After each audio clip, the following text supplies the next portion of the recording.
Okay, hi there, welcome to a macro video, and in this revision video we're going to spend just a few minutes to explore the problem of the unemployment trap, which is a barrier to people taking paid work in the labour market.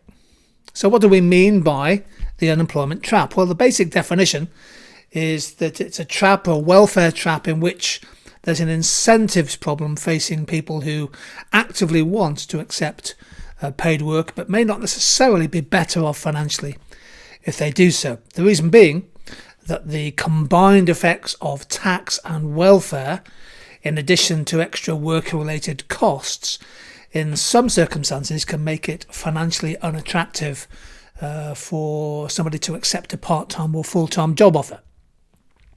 So let's work through what can cause the unemployment trap to exist.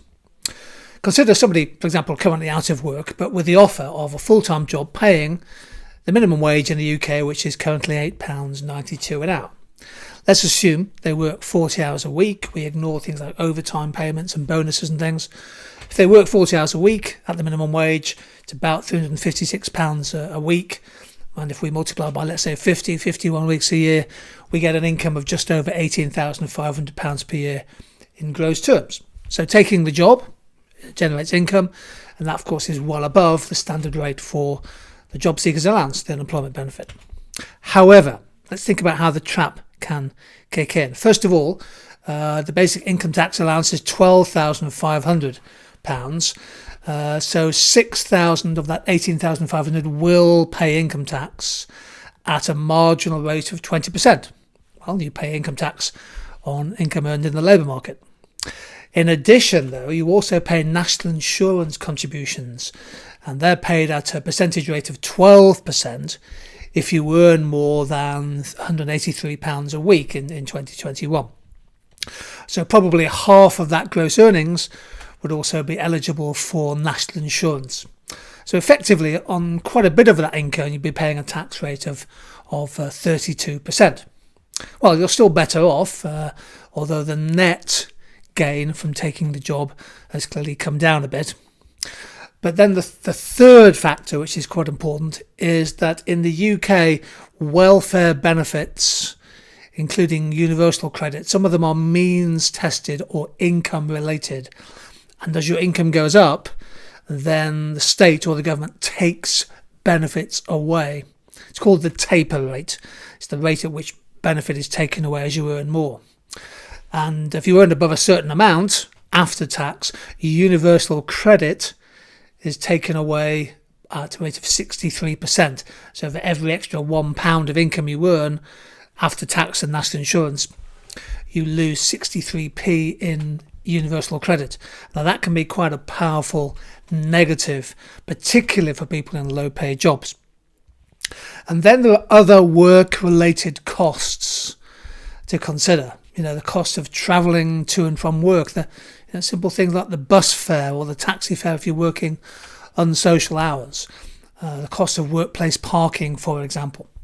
There might also be some very specific workplace clothing which the employee is required to pay for. And crucially, of course, if you're taking a full-time job, you may find the cost of getting good quality, affordable childcare or daycare to be pretty expensive.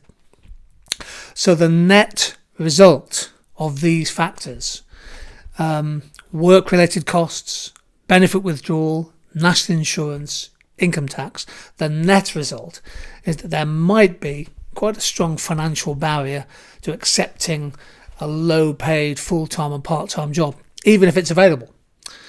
And the result is that some people will stay unemployed for longer, which then makes it harder for them to find jobs as they become less attractive to potential employers. So what might we do? Well, how might the unemployment trap be reduced as a barrier to work? The governments of all political persuasions want to get people back into work. They want to increase the labour market participation rate. It's an important supply side policy to try and increase the level of activity in the labour market and bring down the rate of economic inactivity. Loads of possible measures, and I'm just going to highlight 6 for you as part of this revision video. I'm sure you can think of your own policies and may want to research them. For some people, the issue is that welfare benefits are too generous. and that the government or a government should cut down the overall level of social security welfare benefits, either bring them down in real terms or impose some form of welfare cap on the total welfare that can be claimed. I'm not a great fan of this policy, but it is a view that welfare benefits should be curtailed in some way. But one has to think about the impact on poverty and relative poverty, in particular, if you do that.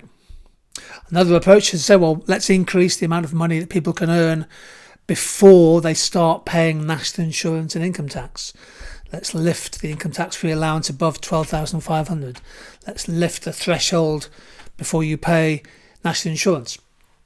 That in theory would clearly work, but it would be quite expensive, because unless you're offering, if you're offering an income tax-free allowance to everybody, then all people will get the benefit of that, not just people at or around the tax point.